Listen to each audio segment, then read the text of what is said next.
Gubernur DKI Jakarta rencananya hari ini pada hari Minggu akan mengumumkan aturan PSBB yang akan kembali diberlakukan mulai Senin besok.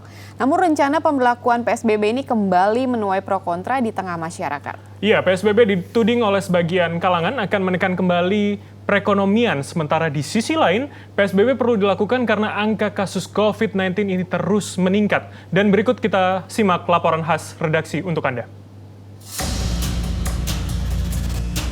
1.205 kasus baru COVID-19 dengan total 52.840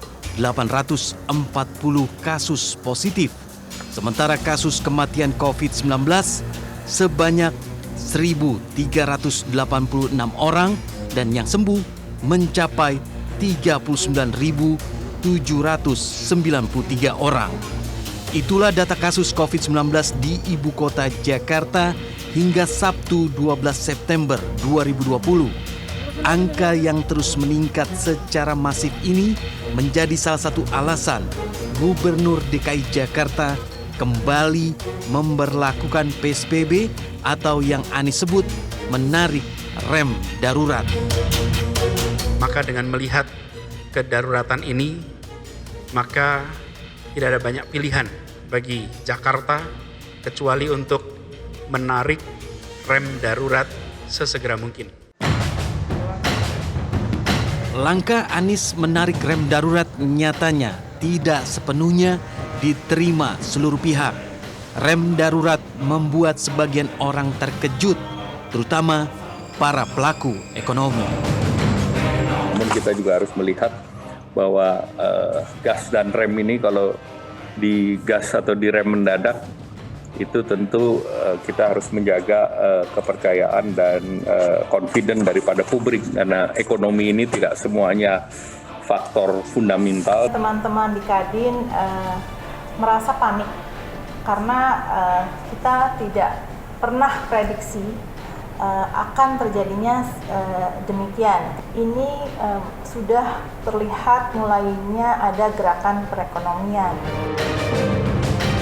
Tak hanya pelaku usaha besar, pelaku usaha kecil seperti pedagang mengaku pemberlakuan PSBB bakal menekan pendapatan mereka. Setuju nggak setuju sih Kak? Kalau misalkan kita nggak setuju juga namanya penyakit kan ya, kita juga takut kan? Harapannya sih cepat pulih aja lah.